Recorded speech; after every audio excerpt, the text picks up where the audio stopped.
Mr. Secretary General, I am here today to fight for humanity. I am here today to fight for justice for the Palestinian people.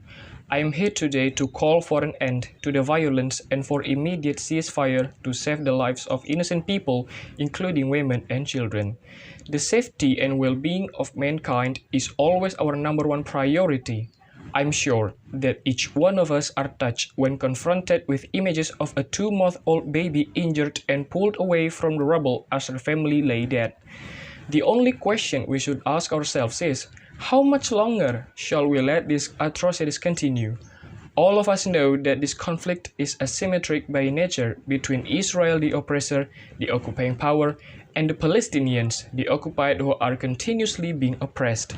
Occupation is the core issue.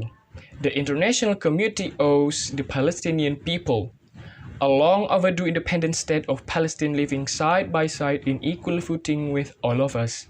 This continued occupation and aggression by Israel does not only warrant condemnation, but it is also a grave violation of international law that demands our actions.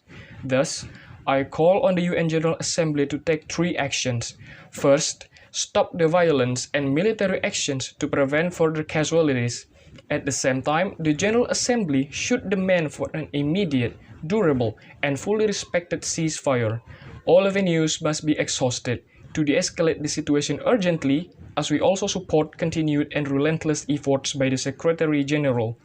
Furthermore, we must be able to prevent future recurrence of the atrocities. In this regard, the General Assembly should call for the establishment of an international presence in Al-Quds to monitor and to ensure the safety of the Palestinian people in the occupied territories, and to protect the status of Al-Haram al-Sharif compound, the holy place for 3 religions. Second, to ensure humanitarian access and protections of civilians. Our ultimate responsibility is to save lives, and every minute we spend here deliberating could mean another Palestinian life lost.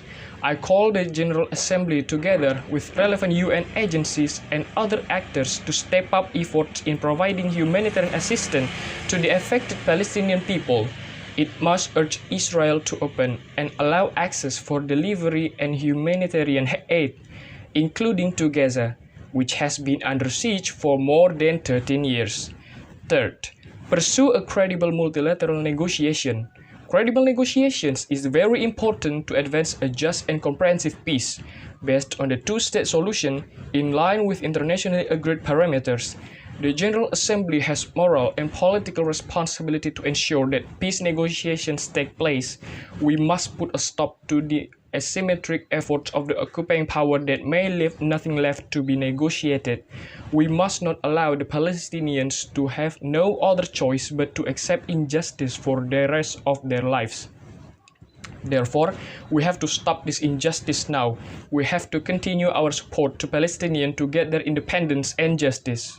Mr. President, in recent days during the COVID-19 pandemic, we witnessed the erosion of trust in multilateral institutions.